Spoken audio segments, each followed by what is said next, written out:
So I was thinking the other day that someone should make a quick point about how the NAP, the non-aggression principle, will inevitably lead to oppression. Boy, this ought to be good. So the non-aggression principle is a mostly libertarian, mostly free market capitalism idea that, you know, if you don't hurt someone, then they don't have any reason to hurt you. It's a bit more complex than that. I'll try to find some links and leave them in the description, but... No buts. It's literally just that. The NAP is the rejection of initiation of force, which means that you ought not to aggress on someone, you ought not to force anyone to do anything unless they aggress you first. It really doesn't get much more complex than that. It's basically, if you don't instigate violence against a person, if you don't instigate a violence against a person's property, you'll be fine. Yeah, that is the idea. I mean, generally people don't have many reasons to attack other people. I mean, even try thinking for yourself for a second. Like, what reason do you have to walk up to a random Joe and, I don't know, shoot him in the head? I mean, just even beyond the fact that, A, that is illegal, you usually don't really have a reason to do so, unless he would be threatening you. I mean, you could make the argument that you're just acting out of necessity in trying to either rob or kill him and steal his money, or that you're just willing to threaten him with a prop gun to steal his money. Or maybe you're just a terrorist who is trying to incite some kind of a riot or something, I don't know.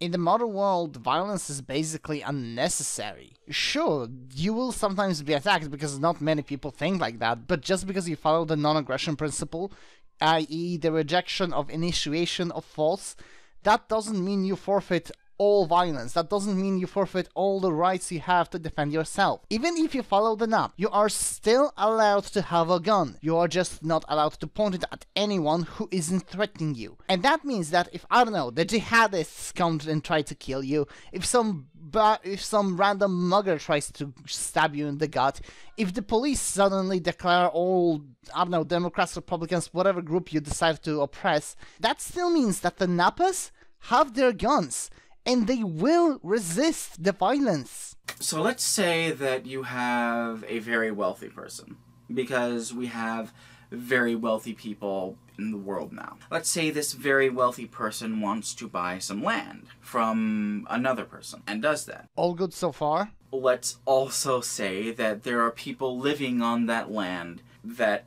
this wealthy person just bought. People who don't necessarily own that land, but have leased that land. And the first person, the wealthy person, decides that he's not willing to honor that lease. How do the people renting their home, basically, what do they do? They sue his ass. If he does not wish to honor the lease contract, then presumably you would be able to sue him for breach of contract.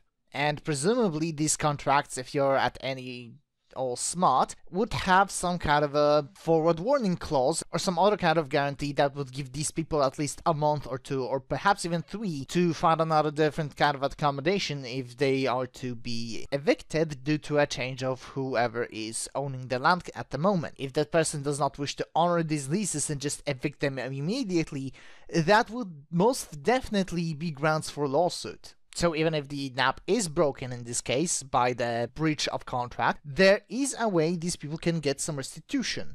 I haven't heard a satisfactory answer to this yet. And I hope I do hear something resembling a satisfactory answer. Then I hope that the explanation I've just given was satisfactory. Charles Barkley. Who? Stay with me. Oh great, boys doing the well incoming. I think it was Charles Barkley. Had a conversation with Richard Spencer. Look, I just don't care about who these people are, just get to their ideas. Where he asked about privilege. And Richard Spencer said that he wanted more privilege for white people. Unless you want to bring up stuff like the Jim Crow laws, which are, you know, laws mandated by the government. Anarchist. A complete violation of the non-aggression principle, because you would have to violently impose stuff on people who you don't want to give privilege to. Unless you want to try to discuss that kind of a thing, this entire segment is a complete red herring. That is how the NAP would function. I wasn't aren't even drinking anything. How do they do a spit take? It would be more privilege for the already affluent. How the hell did you go from, if you don't hurt someone, then they don't have any reason to hurt you, to, it would be more privilege for the already affluent? Here's another problem. If you have someone who's not making enough money to buy their medicine, who's violating the NAP there?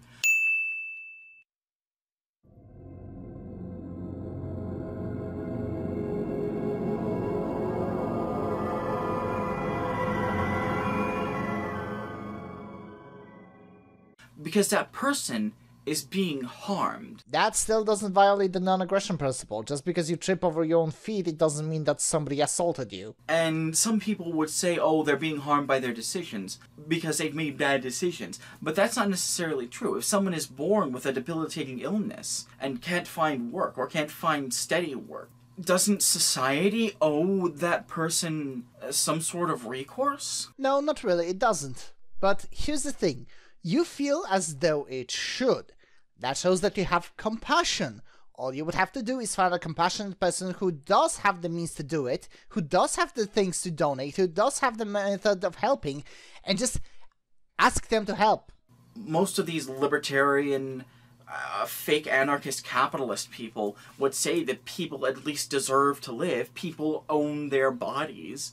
That's what self-ownership is about. It's about having a right to be alive. And your reaction to this perceived NAP violation is to violate the NAP even further. Fucking brilliant. But I don't hear satisfactory answers. I just hear shirking of responsibility. But if society doesn't give them an opportunity to do that, then how are they supposed to do that? Even if we don't have a satisfactory answer, which we do, it's called voluntary charity, the unsatisfactory answer is to point guns at people and force them to take care of this sick person. You are completely ignoring the fact that there are fucking volunteers who would be willing to do it for free. Something that we see right now, something that encapsulates all of my fears and concerns about how anarchist capitalist society would function, is the Keystone Pipeline. That was a series of voluntary transactions between the government and large corporations. Anarchist, the government, anarchist, the government, anarchist, the government, anarchist, the government, anarchist, the government, anarchist, the government. People opposed that. Anarchists opposed the government. People opposed that for good reason. They understood that harm was going to be done to them if this went through, and it was pushed through anyway. And the anarcho-capitalists, the libertarians, they don't have an answer for that. Oh gee, it's not like us anarchists would have a problem with this unaccountable government as well. I mean, what answers do you expect us to have? Don't do it? Well, duh, don't do it! It's almost idealistic in a way. They think that we live in a perfect world. I mean, isn't every ideology? Arguably, we're just the one that is most realistic, or at least the most consistent. Even compared to other ideologies, we are both the least violent and the most effective, historically speaking. Even though we are full of wishful thinking and make some assumptions, the libertarian, narco-capitalist idea of a world still has fewer problems than the likes of communism, socialism, and the Shadowrunner-esque king of the world megacorporations would usher. We allow anyone who wishes to coexist, and each and every one of us, individually, to pose a threat to whoever might be a threat. If you have the means of living without hurting anyone else, go do it. But unlike pacifism, we don't assume the world and the people in it are perfect, and that's why we have guns. If you have the means of defending yourself from anyone who wishes to hurt you, defend yourself. If you want to defend others from harm who are willing to pay you for it, go ahead. But hurt others for money? My friend, you will have the entire armed populace to deal with. And with concealed carry not being illegal, you can never be sure who's gonna suddenly pop a cap in your ass. Fuck, I don't think the world's gonna be perfect. I don't think the world... I think we're going to make the world better if we make it an anarchist society with the kind of horizontal organization that gets people involved in things, but I don't think it'll be perfect. We can't make a perfect world. But we can make a better world. And you can do that by either giving people more freedom, aka increasing on the NAP, or by taking away freedom from them, aka not increasing on the NAP. And if communism is anything to go by, and if Nazism is anything to go by, we need more freedom, more right to self-defense, not less of it. And yet, throughout this entire thing, you have been arguing against that. I don't care anymore. Alex, you take over. Hey. Oh.